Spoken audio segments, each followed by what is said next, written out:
Hello, ladies and gentlemen. Today on The Billionaire Lifestyle, my guest is Sabrina Osso, and she is the founder of Osso Safe and CEO. She wants you to feel safe where you live, work, and play. Her mission is to eradicate needless violence in the home, workplace, and in society. Please stay tuned. It's going to be a great show. Welcome to the Billionaire Lifestyle Podcast with your host, Emmett Muckles. Please visit iTunes, Stitcher, or emmettmuckles.com to listen to all the episodes for free.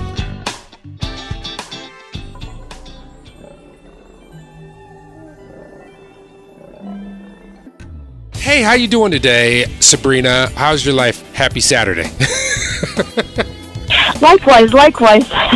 Thank you so much for the opportunity. No problem. I mean, like, today we're here to discuss, violence in the home. And frankly, from the things that you were talking about, you made me think very deeply about historically where this violence might have come from. But can you give me a backdrop of what made you follow this path? Sure. I'd be glad to. I experienced it. I grew up with violence. My father beat my mother on a regular basis, and it was very traumatic, very detrimental. And as I say, domestic home violence, I prefer to call it home violence, it steals your life. To put it in, if I were to describe it in a very common way, it steals your life because you cannot think about what it is that you're supposed to do in life as a child growing up into young adulthood, and then as an adult, if you're distracted by essentially fighting a war in your own home every single day. It's impossible, virtually. So I know what it is. I know I've experienced it. I know how traumatic it is, and this all sparked my passion to really do something about it in a way that I feel hasn't been done before, and to really make a difference in people's lives, whether you're going through it or not, if that answers the question. Yeah, what's really funny, and it's not funny, but that's just a euphemism for speech, is I've done many interviews with very successful women who are doing great things in society. A lot of times it comes back to like, hey, Emmett, I suffered some serious abuse in my home as a teenager, as a child. And, at some point it became kind of regular to me. And it wasn't until I was able to step back or get some insight to figure out that this is not normal. This is not something that one should endure. And let me ask you this. So we live in a colonized nation, and our nation was built on violence. Do you think that has something to play into it? Yes, to a certain degree. I would say so.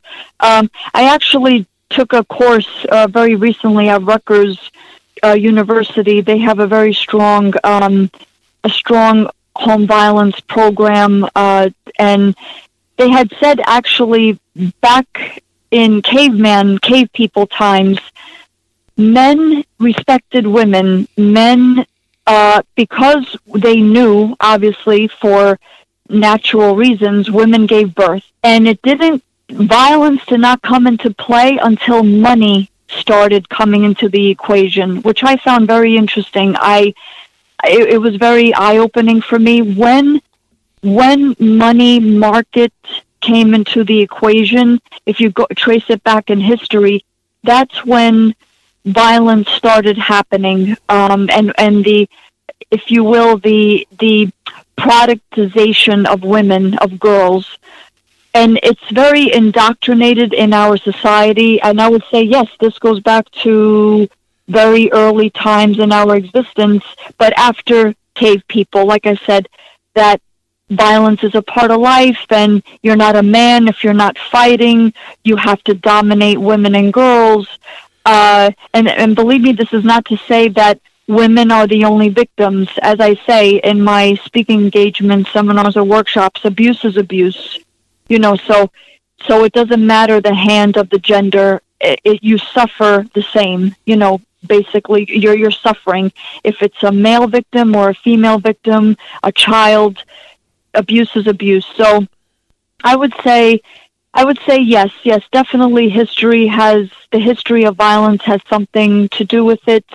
I think it has increased in different ways, Obviously, we're not barbaric like in Roman times, or I should say Roman times, where we're not gladiators in the Colosseum, but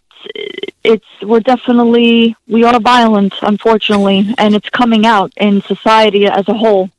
Yes, you're absolutely right, because I see, our society says one thing and does and the actions are totally different. But you've done a lot of research into this, and so what are some of the home violence statistics, as it relates to family, schools, business, and society at large?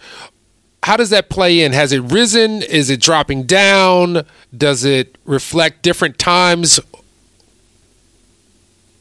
Yes, it's a very good question. 1 out of 3 women will be beaten or raped in a lifetime. 1 out of 5 adolescent girls is abused by her boyfriend. 1 out of 14 men is physically abused.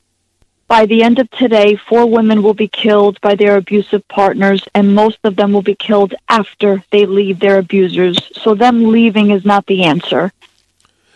When pregnant women go into the hospital, as many as 324,000 of them go into hospitals, not for pregnant-related issues, but for abuse-related issues. In the workplace, there are 8 million days of paid work per year, the equivalent of 32,000 full-time jobs that are lost due to home violence. The exorbitant amount of money is in the billions as far as what employers lose, as far as the medical and mental health care expenses in regards to home violence for their employees. And it's almost under the table, if you will. It's not visible, but it is there. The costs to an employer, it's very apparent. It's very real. In schools, there are 15 million children that witness terrorism, terrorism, in their own homes each and every year. And if you divide that by 50 states, and I'm well aware that each state has a different population, for example, Texas versus New Jersey versus Minnesota versus New York. But if you were to keep it simple, 15 million divided by 50 states, that's 300,000 children per state that are exposed to violence, whether they witness it with mom and dad or the violence is done to them personally. And these children go to our schools, and we expect them to get good grades, become functioning members of society, be involved in school sports, school activities. Meanwhile, dad is beating mom at home, or mom is beating up dad, or the children are being abused themselves. So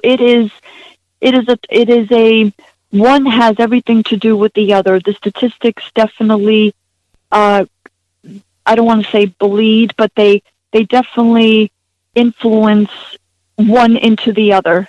From bullying, I would say, has a lot to do with home violence. Why does a student bully? Because they're learning it from home. He or she is learning it from home. They're probably one of divorced, a child who is from a divorced parents, and they're taking out their frustration on the other kids at school. There's many factors that are involved. So, and there are even more statistics than I gave you, but those I like to state them because it is a huge, as I say, it's an epidemic. It's a huge problem, and one that needs much greater attention than we are giving it. One of the things that I have known historically is the fact that corporal punishment was the norm of the day during my generation. I'm an African American man, and so it was commonplace. We call them whippings. So, when I was coming up, that was normal, and it seemed like that violence played out in generations. Do you think that it starts there and moves forward where, my wife now, she says to me, she was like, translate your emotions into words so that we can have an actual dialogue. Do you think some of that therapy needs to be shared with the world to combat this? Do you mean the difference between abuse and discipline? Yes. Is that what you're saying? Yes, because it was really commonplace, particularly I'm 51, heading toward 52 rapidly. And, I can share with my friends, remember you got that whooping, remember we did that and we got caught and blah, blah, blah, and we all got whoopings for it, versus what's the difference between discipline and abuse? Yes, the biggest difference between abuse and discipline is that abuse instills fear, whereas discipline instills education. So, yes, I would say a few decades ago, parents just thought whipping, using a shoe, getting a good spanking is good for the child. And I would say, especially according to modern research, it actually is pretty detrimental to a child when you do spank them. It's much better to use your voice, instill boundaries, and to explain to the child, look, this is why I am yelling at you. This is why I am punishing you. Let's say you take away the television or you take away some sort of playtime activity. But the child has to know why it's being done, whereas with abuse, they don't know why, they don't know where it's coming from, and abuse can be instilled on, well, you were just walking from one room to the next in the house, or you got a good grade and you're getting beaten up for it. So it's very random. So that would be the biggest difference between abuse and discipline.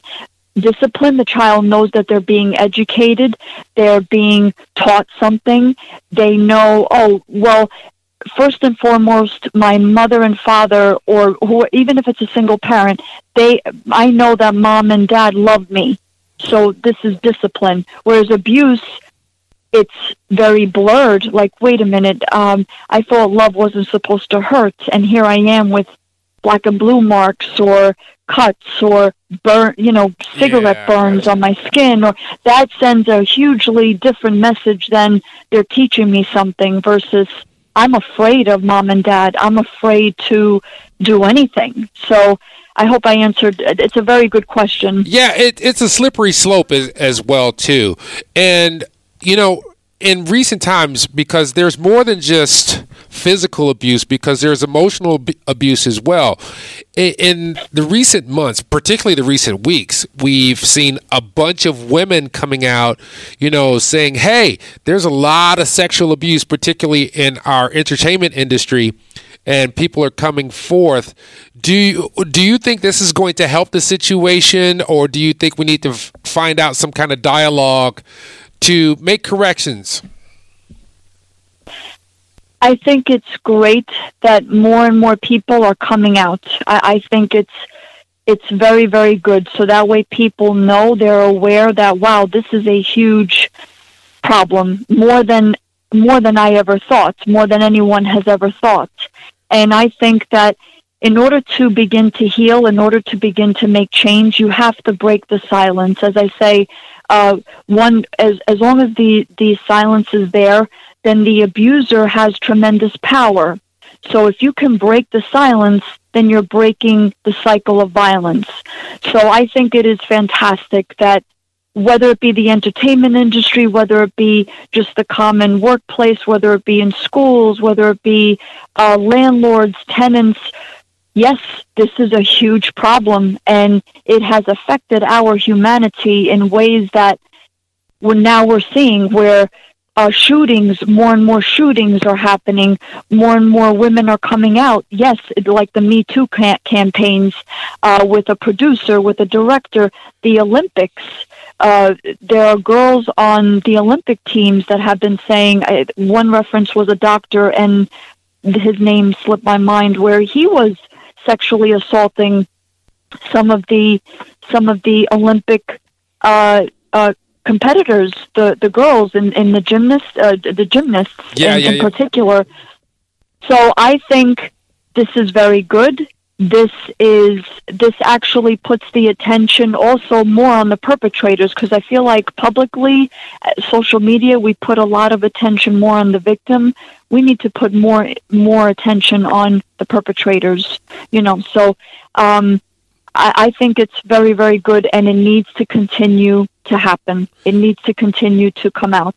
So do you think that is going to change the landscape with how people interact? Because I was having this discussion with someone about this, with so many people coming out, particularly over the years, like it's been a legacy thing that happened and is coming out to the forefront now. Do you think that's going to change how people interact with each other? Do you mean where people will be more fearful of communicating with one another for fear of what is exactly, like people will be fearful that when they express an interest in someone, it may be taken the wrong way? No, I don't think so, and I hope that people should not be.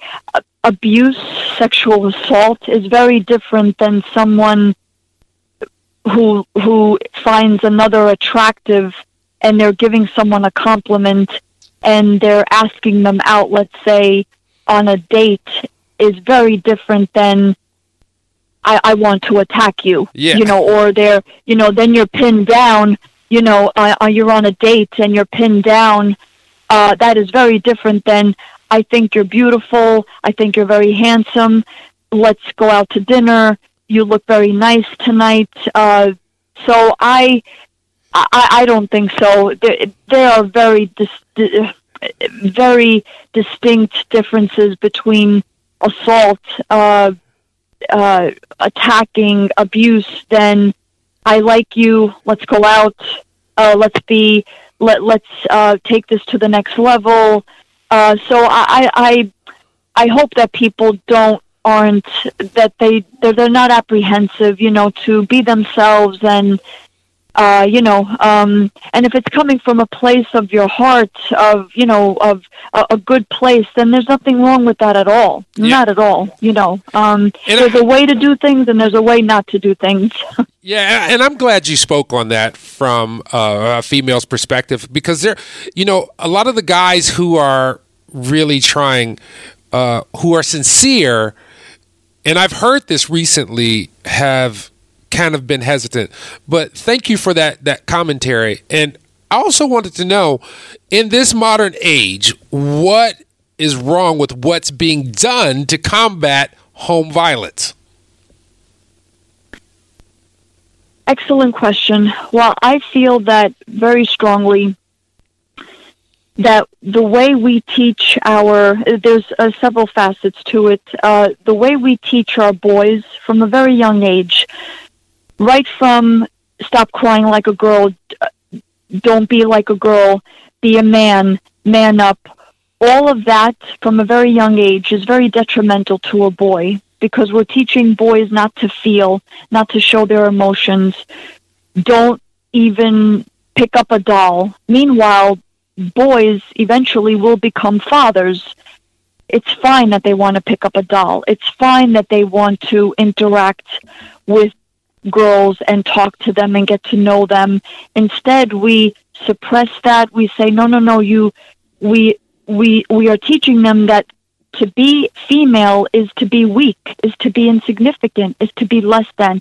That has to stop right there. And we are all guilty of this, I would say, both sexes of the parents, both mothers and fathers. So we need to allow our boys to feel. We need to allow our boys to express themselves. And yes, maybe they'll pick up a football, but maybe they'll pick up a doll, and it's fine. It's fine. We have to make that okay. The other facet of it is legally, and I know this varies from state to state. I feel that the legal the laws, the judges, our assembly people in our districts, they contribute to home violence, hands down. And I could say this from experience, because even the lawyers, the cops, and ultimately the judges, they perpetuate the violence because the laws they treat home violence as not criminal, practically. And that is a wrong approach. They treat it as family violence. The perpetrator goes back to the home. Yes, a restraining order can be placed, but it's all of the responsibility pretty much is on the victim, and the victim is petrified. They have been threatened numerous times by the abuser. And again, I want to say that the abuser can be male or female. So it's a very broken system, and essentially you don't have a system when it's broken. So I would say on the legal end, it has to be improved. The way we raise our boys, the way we raise even our girls, I would say, to not be submissive. And I'm not saying that everyone does this by any means, but when we teach our girls to sacrifice more than our boys, again, we're doing a huge disservice, that it's okay for a girl to express her feelings, but it's not okay for her to act tough, or it's a big issue if she makes more money than her husband or her boyfriend. All of that has to go away. It has to dissipate. So when you're dealing with these people, and I had a guest who a couple of months ago who said one of the things when dealing with family crisis is going to the court system, because the court system only has one point of view, and we need an alternative method for these items to work out, or to give some help for these. When you're dealing with these people, how do you see it where this violence that people get manifest in their home, how does it affect their lives? How did it that steals their lives? Because I've seen, like I said with the interviews, how it's really affected some people, and it's limited their growth and output in so many ways. Do you find commonalities in that too, or are there some other things that I'm not even privy of or talking about here? Oh, yes. Home violence, I would say, and I've said this for a number of years now, if we can get on the road to solving the problem of home violence, other things will dissipate. And when I say other things, I mean drug-related activity, bullying, school bullying, a lot of other crimes will dissipate. Because if you look back to the history of criminals, when you look back, you trace it back to their family life, it was extremely violent. It was extremely traumatic. It was extremely haphazard. So if we can tackle home violence to the point where it is prevented, and I feel like with what I'm doing, with the work that I'm doing and how I am approaching the prevention of it, and that's exactly how I want the road that we need to be on, is the prevention of it. Like people will say to me, well, you can't prevent violence. And I turn around and I say to them, okay, so if you're at home with your spouse and he or she is just, quote unquote, pulling your hair, versus another household where he or she is beating their spouse with a baseball bat. So we will prevent the baseball bat incidents, but the pulling of hair, we have to leave that alone. I mean, it's not logical. Obviously you want to prevent all kinds of violence. It should not be part of the equation, period. It is very traumatic for a child when they are witnessing violence, when they are exposed to it, when the violence is being done to them, or whether they're seeing dad beating up mom. I could say from personal experience, every time my father beat my mother, I felt like he was beating me up. And the fear that goes along with that, it's very traumatic. I have articles stating that living with violence at home is like being in a war. It's like a soldier going into war. So it's the same. It has the same damage, I would say. And this goes along with having anxiety, affecting your schoolwork, affecting your relationships, affecting your friendships. It results in depression, in migraines, in cancer, and I feel like if we solve the problem with home violence, then other things will dissipate, and that includes our health. It includes our behaviors, our relationships with people in the workplace, with our significant other, in every regard. If you think about it, drugs, what are you doing with drugs? You're numbing yourself, right, for the most part. You're trying to numb something, and you're trying to fill a void. And usually that void, that numbing, can be traced back to, well, my father beat my mother, or my mother beat my father, or I was raped as a child. If people think that has nothing to do with their upbringing and how it influences their life and why they're doing drugs or why they're continuing the cycle, they are highly mistaken. So what do you think that we can do to make positive changes in these people's lives for who have suffered from home violence or systemic violence in their environment? For one thing, I like to say right off the bat, as a consoling preliminary advice, you're not alone. It's not your fault, and things will get better. And when I say things will get better, in the work that I am doing, I approach the prevention of home violence in a very holistic manner, meaning there are three facets that we spend most of our time. If you're a child, you're at school. If you are an adult, you're in the workplace. And then the third one is you're at home.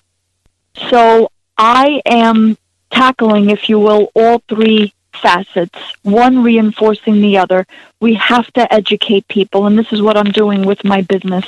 We have to educate people, parents, on the difference between abuse and discipline. We have to talk about it to the point where we say, are you an abuser? Let's check. Let's check how many of these boxes are with a check mark.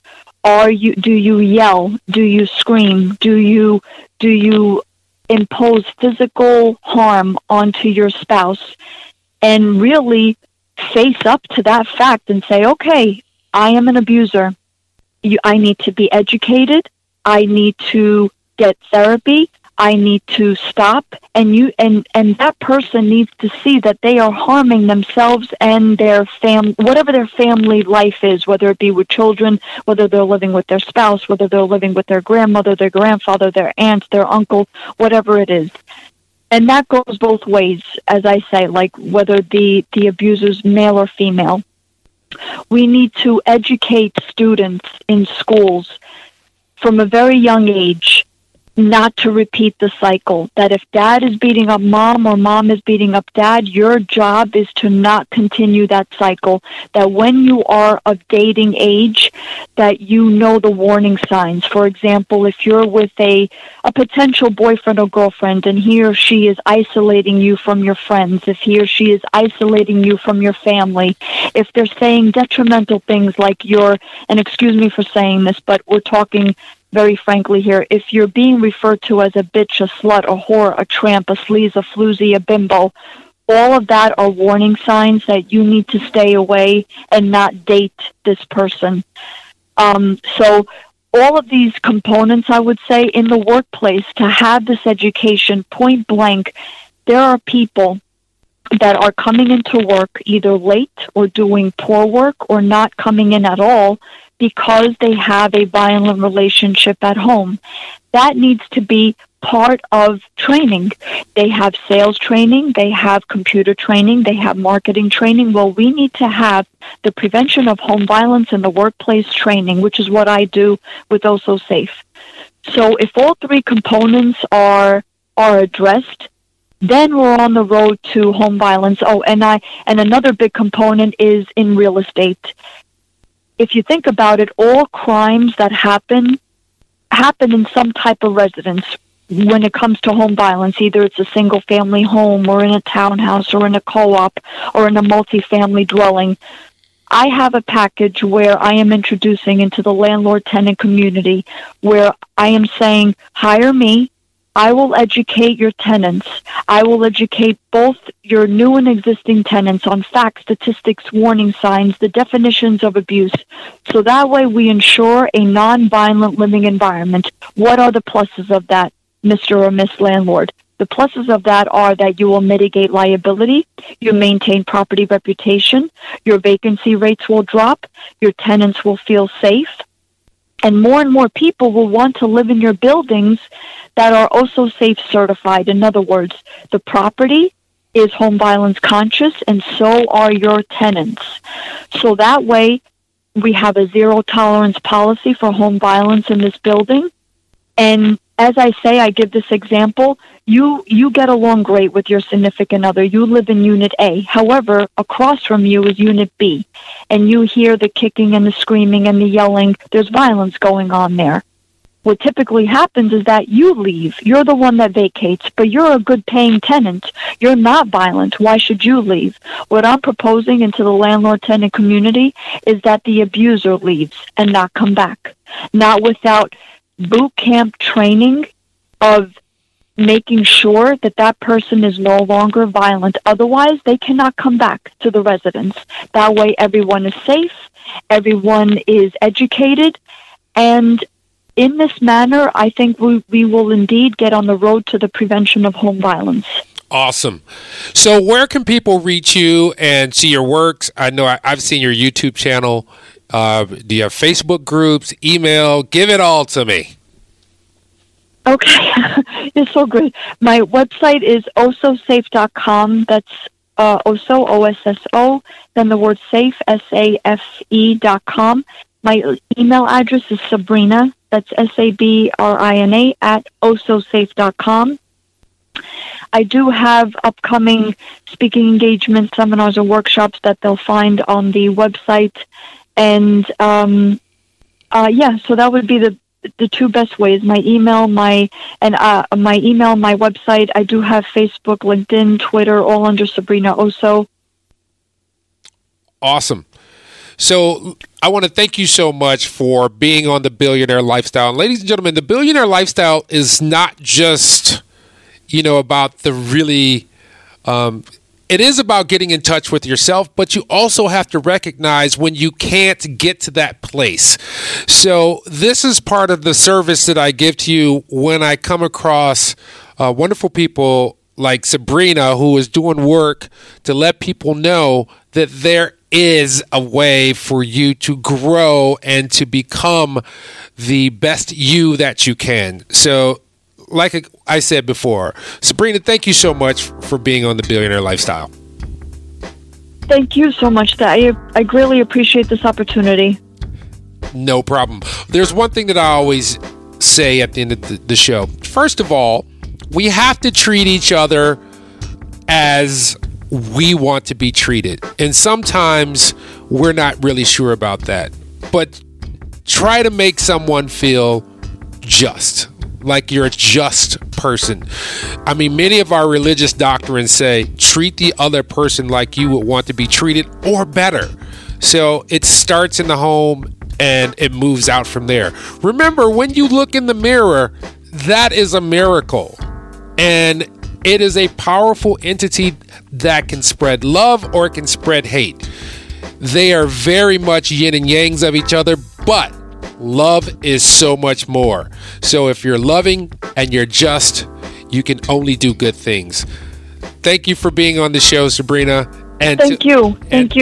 Until next time, love each other, be just, and go live your billionaire lifestyle. Figure that out and move toward that goal. Peace.